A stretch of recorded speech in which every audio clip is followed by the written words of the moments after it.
Good afternoon दोस्तों। आइए आज हम विवाह के यूपी त्रिपल मुख्य सेविका का जो विवाह का पार्ट चल रहा था पार्ट 3 की ओर बढ़ते हैं। कल इसका लास्ट पार्ट होगा जिसमें हम अधिनियम पढ़ेंगे। हम हिंदू विवाह की चर्चा कर चुके थे, तो आज हम पढ़ेंगे मुस्लिम विवाह। आइए मुस्लिम विवाह का भी हम लोग पोस्टमार्टम कर देते हैं। तो अगर मुस्लिम विवाह की बात करें, जी हाँ, तो सबसे पहले बात करें, जो मुस्लिम विवाह है यह एक समझौता है, समझौता माना जाता है। पहला क्वेश्चन तो आपको यही पूछा जाएगा, मुस्लिम विवाह क्या है? एक समझौता माना जाता है। लेकिन इसी के विपरीत जो हिंदू विवाह है यह क्या है? एक संस्था है जी। और यह एक क्या है? संस्कार है। हिंदू विवाह एक संस्कार है, संस्था है। और लेकिन यहाँ क्या है? मुस्लिम विवाह एक समझौता है। ठीक है।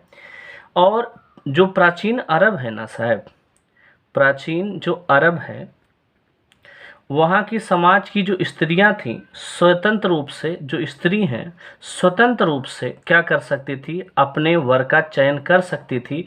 और जो स्वतंत्र रूप से अपने वर का चयन, अपने पति का चयन करती थी, ऐसे विवाह को बीना विवाह कहा जाता था। कहाँ पे? अरब सागर के, अरब जैसे देशों में। ठीक है, आगे बढ़ते हैं। और आगे अगर हम आपसे बात करें तो कुछ विद्वान ने क्या बताया है, जैसे अगर आपसे पूछा जाए, अमीर अली एक विद्वान थे, उन्होंने बताया विवाह की, मुस्लिम विवाह की परिभाषा के बारे में। उन्होंने कहा कि जो मुस्लिम विवाह है एक संविदा है। क्या है? एक संविदा है। ये मुस्लिम विवाह क्या है? एक संविदा है जिसमें न तो पुरोहित होते हैं, इसमें न तो पुरोहित होंगे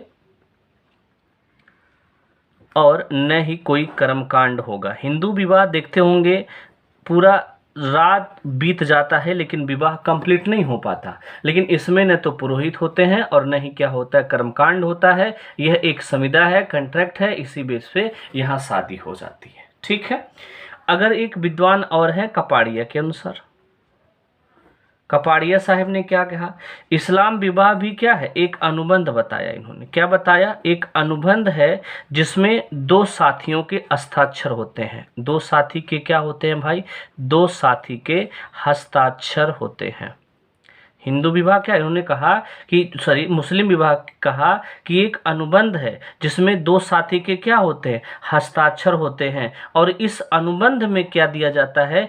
मेहर दिया जाता है। ये लाइन इंपॉर्टेंट, अनुबंध के रूप में क्या होता है? मेहर दिया जाता है। अब कहोगे ये मेहर क्या है? तो मेहर एक ऐसी राशि, मेहर और दहेज थोड़ा फर्क समझ लीजिए। दहेज क्या है, मेहर क्या है? हिंदू विवाह में दहेज दिया जाता है और यहाँ मेहर दिया जाता है। मेहर क्या होता है? पहले दहेज क्या होता है? दहेज जो है, स्त्री जो पक्ष होता है, वधु पक्ष जो होता है, वधु पक्ष जो होता है, ये किसको देता है? वर पक्ष को देता है। इसे दहेज कहते हैं, जो अपराध एक तरीके से है। और मेहर क्या है? इसमें वर पक्ष जो है, जो वर पक्ष है, इसमें किसको देगा? वधु वाले पक्ष को देगा। इसे मेहर कहते हैं। दोनों में यही फर्क है। दहेज वधु पक्ष वाले वर पक्ष को देते हैं और मेहर जो है वर पक्ष वाले वधु पक्ष को देते हैं। मतलब मेहर लड़का वाला लड़की वाले को देगा और दहेज में लड़की वाला लड़के वाले को देता है। ठीक है, आगे बढ़ते हैं। ये बात समझ में आ गया जी, मेहर क्या है, कंप्लीट हुआ। और एक पॉइंट और याद रखिएगा, जो मेहर होता है इसमें ये जो सामान दिया जाएगा वो लड़की को दिया जाएगा, ना कि लड़की के पिता को। बात क्लियर है? लड़की के पिता को सामान नहीं होगा। शादी के बाद भी लड़की उसे अपने पास रख सकती है। ये पॉइंट आपको याद रखना है। आगे बढ़े जी, आगे बढ़ते हैं। देखिए क्या होता है, आगे बात करते हैं। मेहर कितने प्रकार के होते हैं? अगर आपसे पूछे मेहर के प्रकार, मेहर के प्रकार कितने होते हैं भाई? 4 प्रकार के मेहर होते हैं। मेहर कितने प्रकार के होते हैं? 4 प्रकार के। कौन कौन से होते हैं आइए चर्चा करते हैं। तो सबसे पहला होता है निश्चित मेहर। यह है निश्चित मेहर। कहेंगे निश्चित मेहर क्या होता है? जो निश्चित मेहर होता है यह होता है पति पत्नी के मध्य तय होता है। पति और पत्नी के मध्य क्या होता है? तय होता है। तय होता है। कौन सा? ये निश्चित मेहर। इसमें क्या होगा, और पति की आर्थिक स्थिति भी देखी जाएगी। पति की आर्थिक स्थिति देख करके पत्नी मांगती है, पति की आर्थिक स्थिति देखी जाएगी, ठीक है, कि कितना देने लायक है, उसी हिसाब से उनसे पैसा मांगा जाता है। कब दिया जाएगा अगर आपसे पूछ लिया जाए तो ये विवाह के पूर्व भी दिया जाता है, विवाह के पूर्व भी दे सकते हो, बाद में भी दे सकते हो, समय भी दे सकते हो, मैंने विवाह जब हो तब भी दे सकते हो। ये है निश्चित मेहर, ठीक है। ये पति पत्नी के मध्य तय होता है, ये पॉइंट याद रखना है। दूसरा मेहर की बात करें, अगर दूसरा मेहर आपसे पूछ लिया जाए तो दूसरा मेहर होता है उचित मेहर। उचित मेहर, नाम से पता चलता है उचित, मतलब अदालत तय करती है। कौन तय करेगा? अदालत तय करती है, अदालत तय करती है। ये मेहर कौन तय करेगा? अदालत तय करती है। ये विवाह के समय तय नहीं होता, विवाह के समय जो होता है, विवाह के समय तय नहीं होता। कौन तय करेगा? अदालत, ठीक है।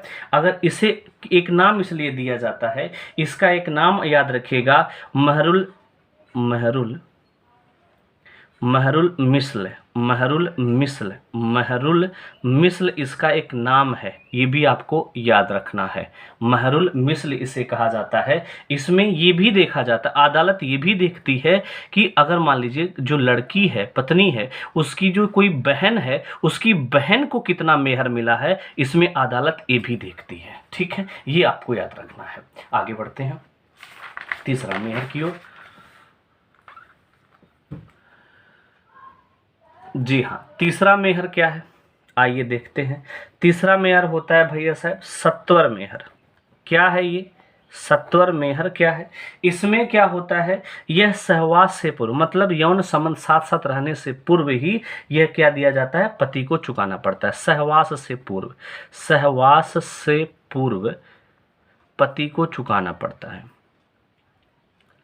चुकाना पड़ता है, ठीक है। यौन संबंध साथ रहने से पूर्व यह चुकाना पड़ता है। और इसे क्या कहते हैं, तो याद लिखिएगा, मुर्वजल कहते हैं, मुर्वजल कहते हैं। ये भी आपको याद रखना है, नया नाम, ठीक है। आगे बढ़ते हैं। चौथा मेहर क्या होता है, स्थगित मेहर।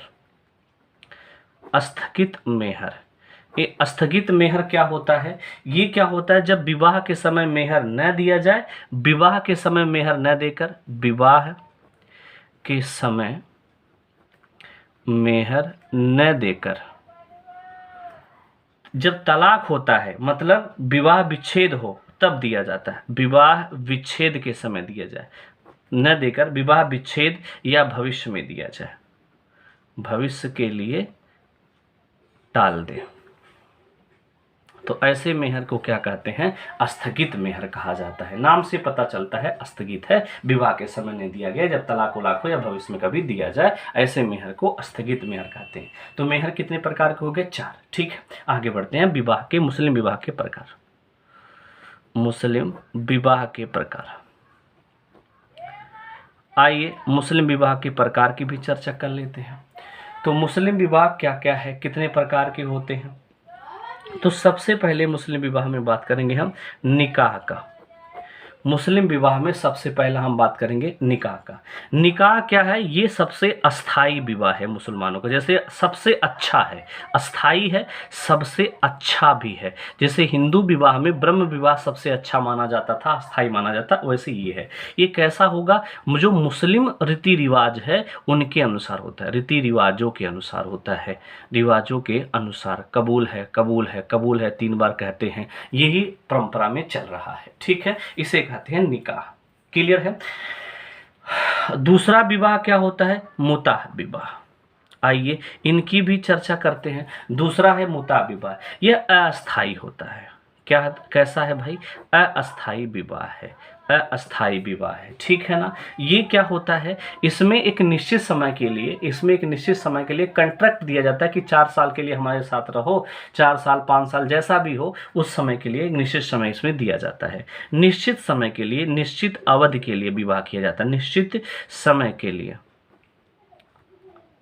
समय के लिए होता है, फिर उसको छोड़ दिया जाता है, पुरुष तो कोई दूसरा कर लेता है, ठीक है ना, याद रखिएगा। इसमें जो पुत्र उत्पन्न हो गया है, जो पुत्र उत्पन्न हो गया है वो क्या होता है भाई, उसको पिता की संपत्ति में अधिकार होता है। पिता की संपत्ति में तो अधिकार होगा, पिता की संपत्ति में अधिकार होता है पुत्र को, ठीक है, अधिकार है। लेकिन पत्नी को, जो इसकी पत्नी है, इसकी जो पत्नी है, इसको कोई भी अधिकार नहीं होता। ऐसा विवाह मुता विवाह कहलाता है। मोहम्मद साहब ने इस विवाह को क्या नाम दिया है, याद रखना, ये भी पूछा जा सकता है। मोहम्मद साहब ने इस विवाह को कहा है वेश्यावृत्ति की बहन। वेश्यावृत्ति की बहन मतलब अपने यौन संबंध की सुख सुविधा के लिए आप शादी कर लिए फिर छोड़ दिए, ठीक है, इसे कहते हैं मुता विवाह। अगले विवाह की चर्चा करते हैं। अगला विवाह है फासिद विवाह। जी हाँ, तीसरा विवाह है फासिद विवाह। फासिद विवाह, आइए इनकी भी चर्चा करते हैं। क्या है फासिद विवाह, आइए निपटा देते हैं फासिद विवाह को भी। विवाह चर्चा करते हैं। तो फासिद विवाह है अगर कभी भी निकाह की जो शर्तें होती हैं, निकाह की शर्तें पूरी ना हो, निकाह की शर्त पूरी ना हो तो उस समय जो विवाह होता है, उस विवाह को, जो निकाह होता है, उसे फासिद विवाह में बदल दिया जाता है। क्या, फासिद विवाह में कन्वर्ट कर दिया। निकाह की शर्त अगर कोई पूरा ना कर पाया हो तो ऐसे विवाह को फासिद विवाह में बदल दिया जाता है। और इस विवाह में एक ऐसा भी होता है, गैर इस्लामिक को इस्लाम कबूल करना। गैर इस्लामिक है, जैसे कोई हिंदू है, ईसाई है, अगर वो कोई मुस्लिम आप कबूल करना चाहते, इस्लामिक कबूल, इस गैर इस्लामिक को इस्लामिक कबूल करवाना इसमें भी आता है। अगर उसे शादी करेंगे तो विवाह किस में आएगा, फासिद विवाह में। कोई हिंदू, कोई और कास्ट की अगर कहाँ पे चली जाती है, मुस्लिम में शादी करने, तो ऐसे विवाह को फासिद विवाह भी कहते हैं। ये पॉइंट आपको याद रखना है। क्लियर है, आगे बढ़ते हैं। चौथा विवाह की बात करते हैं, बातिल या शून्य विवाह। बातिल या इसी को शून्य निकाह या विवाह भी कहते हैं। इसमें क्या होता है, विवाह की सभी शर्तों का उल्लंघन कर दिया जाता है। विवाह की सभी शर्तों का उल्लंघन, सभी शर्तों का उल्लंघन हो जाए तो ऐसा विवाह क्या कहलाएगा, उल्लंघन हो जाए तो ऐसा विवाह क्या कहलाएगा, बातिल विवाह या शून्य विवाह। इसमें क्या हो जाएगा, इसमें रक्त संबंध में शादी कर लेते हैं लोग, रक्त संबंध में शादी, अपने बहन से ही शादी, अपने चाची, अपने चाचा के लड़की से लोग शादी कर लेते हैं। ऐसा संबंध जो है बातिल विवाह कहलाता है। ये पॉइंट भी आपको याद रखना है, ठीक है। अब हम बात करेंगे, 4 प्रकार के मुस्लिम विवाह हो गए। अब इनकी विवाह विच्छेद की बात करते हैं। विवाह विच्छेद जिसे बोलते हैं क्या, तलाक। तलाक की बात कर लेते हैं। तलाक क्या होता है, कौन तलाक देता है, केवल पुरुष। केवल पुरुष को ही तलाक देने का अधिकार है, केवल पुरुष को तलाक देने का अधिकार है, ठीक है। हिंदू में भी है लेकिन कोर्ट के माध्यम से, ठीक है, ऐसे नॉर्मली नहीं तलाक हो सकता। बिना कारण बताए केवल पुरुष उसको क्या दे सकता है, बिना कारण बताए, वो भी बिना कारण बताए, बिना कारण बताए। बताइए ये कहाँ का नियम कानून है, बिना कारण बताए तलाक दे सकता है पुरुष, ठीक है। कम से कम तलाक के लिए 2 साक्षी होना जरूरी है, 2 साक्ष्य, 2 गवाह, 2 साक्षी होना, गवाही होना 2 कम से कम जरूरी है, ठीक है ना। अगर आपसे पूछे कितनी बार तलाक कहेंगे, 3 बार, 3 बार तलाक का उच्चारण होना जरूरी है, ठीक है। अगर आपसे पूछे तलाक जो है वो कितने प्रकार के होते हैं, तो तलाक बहुत सारे प्रकार, 7 प्रकार आपको पढ़ना है। तो पहला हम पढ़ेंगे मौखिक तलाक। मौखिक तलाक, और मौखिक तलाक 3 प्रकार का होता है। और पहला मौखिक तलाक में कौन सा है, इसको देखें तो तलाक ए एहसन, तलाक ए एहसन, ये है पहला तलाक। तलाक ये अहसन क्या है, इनकी चर्चा करते हैं। जो तलाक ये अहसन है, इसमें क्या होता है, पहले बात ये समझो कि मासिक धर्म को तूहर कहते हैं मुस्लिम भाषा में। मासिक धर्म को क्या कह जाते हैं, तूहर। मासिक धर्म को क्या कहते हैं, तूहर कहते हैं। ये भी आपको याद रखना है, ठीक है ना। आइए बात कर लेते हैं। तो तलाक ये अहसन में क्या होता है, इनकी चर्चा करें। आइए, जी हाँ, तलाक ये एहसन में क्या होता है, मासिक धर्म के समय एक बार तलाक की घोषणा किया जाए। जब मासिक धर्म चलता हो महिला का, मासिक धर्म के समय तलाक की घोषणा कर दी जाती है, तलाक की घोषणा कर दी जाती है। ठीक है, मासिक धर्म के समय तलाक की घोषणा होगी। उसके बाद क्या होगा, अभी तलाक हुआ नहीं है, उसके बाद क्या होगा, इद्दत, इद्दत की एक अवधि होती है, इद्दत की अवधि, इद्दत की अवधि के समय यौन संबंध न होना, न होना। अब कहोगे इद्दत क्या है, मतलब पहले इस तलाक में क्या होगा, तलाक एहसन में क्या होगा, मासिक धर्म जब चलेगा उसमें घोषणा की जाएगी कि हम तलाक लेना चाहते हैं। तो जब इद्दत का समय आएगा तो उस समय आप यौन संबंध अगर मुस्लिम पति ना बनाता हो तो वो तलाक मान लिया जाएगा। अब कहोगे इद्दत क्या है भाई, इद्दत ये होता है 4 महीना, 1 मंथ, दूसरा मंथ, तीसरा मंथ, चौथा मंथ। ये 4 मंथ में 3 बार मासिक धर्म आएगा कि नहीं आएगा, बोलिए आएगा ना। तो इस तीनों मासिक धर्म में अगर यौन संबंध न बना हो और ये घोषणा पहले मासिक धर्म के समय हो गई है तो इसे क्या कहेंगे, इसे कहेंगे भैया तलाक हो गया है, तलाक ये हसन कहते हैं। बोलो क्लियर है कि नहीं, आगे बढ़ते हैं। दूसरा बात करते हैं, दूसरा तलाक का क्या प्रोसेस है, तलाक ये हसन, तलाक ए हसन। तलाक ये हसन क्या है, इसमें जो है पति 3 तोहरों पर, इसमें जो पति है 3 तुहर, तुहर माने मासिक धर्म, मासिक धर्म 3 तुहर पर क्या करेगा, 3 तोहर के बीच में, इसमें जो पति है 3 तोहर के बीच समय में 3 बार तलाक शब्द बोलेगा। 3 तोहर, 3 बार मासिक धर्म आएगा, उसके बीच में क्या बोलेगा, तलाक, तलाक, तलाक, तलाक हो गया। बताइए 3 बार मासिक धर्म आ जाए और उसमें क्या बोल दे, तलाक, तलाक, तलाक, ये शब्द बोल दे तो तलाक हो जाता है 3 मासिक धर्म के बीच में। ठीक है, ये दूसरा तलाक है। तीसरा तलाक की प्रोसेस मौखिक क्या है, तलाक उल बिछत, तलाक उल बिछत। आइए इनकी भी चर्चा करते हैं, तलाक उल बिछत की भी चर्चा कर लिया जाए। तो तलाक उल बिछत क्या है, आइए निपटा देते हैं तलाक उल बिछत को भी। इसमें क्या होता है, किसी भी मासिक धर्म हो, कोई भी मासिक धर्म हो, मासिक धर्म पर, मासिक एक ही मासिक धर्म हो, यहाँ 3 मासिक धर्म चाहिए, यहाँ एक ही मासिक धर्म हो और उसके एक ही मासिक धर्म पर 3 बार थोड़े थोड़े अंतराल पर, थोड़े थोड़े अंतराल पर, अंतराल पर 3 माने किसी एक ही मासिक धर्म पर 3 बार थोड़े थोड़े समय अंतराल पर 3 बार तलाक बोल दे, 3 बार तलाक बोल दे तो ऐसा जो होगा ये तलाक मान लिया जाता है, उसे कहते हैं तलाकुल बिछत। बात समझ में आ गया, ये पॉइंट आपको याद रखना। आगे बढ़ते हैं, आगे चलते हैं। और इस तलाक पर 1 अगस्त, इस तलाक पर 1 अगस्त 2019 से रोक लगा दिया गया है। एक ही मासिक धर्म पर 3 बार तलाक बोलने से तो नॉर्मली है भाई, बोल सकते हैं लोग। ठीक है, अगला तलाक की बात करें, अगला तलाक है, 3 तो मौखिक हो गए, अगला तलाक है इला, इला। ये भी तलाक का एक प्रोसेस है। इसमें क्या होता है, खुदा की कसम खाकर, खुदा की कसम खाई जाती है, किसमें, इस वाले तलाक में खुदा की कसम खाई जाती है और 4 महीने तक, 4 महीना खुदा की कसम खा करके 4 महीना तक या उससे ज़्यादा क्या करना, यौन संबंध न बनाना, माने सहवास न करना, सहवास न करना। एक खुदा की कसम खा करके 4 महीना तक सेक्स संबंध न बनाना, यह है इला कहलाता है, अपने आप ही भी तलाक हो जाता है। ठीक है, आगे बढ़ते हैं, आगे बढ़ते हैं, आगे चर्चा करते हैं। अगला तलाक है खुला। ये भी तलाक का एक रूल है।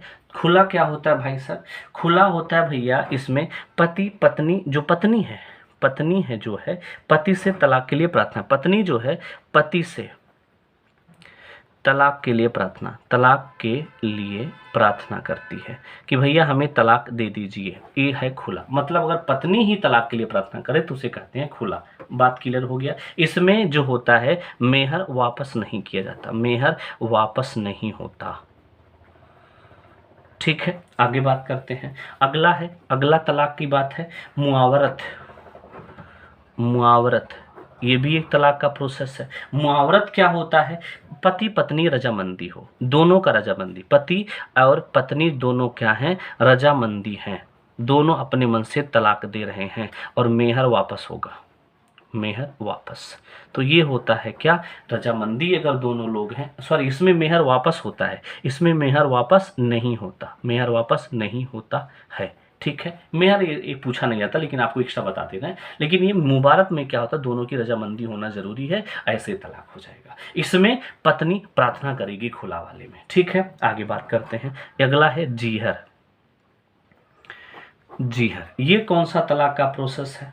तो इसमें क्या होगा भाई, जो पत्नी है, जो पति है, वो पत्नी की तुलना ऐसे संबंधी से करे जिनसे विवाह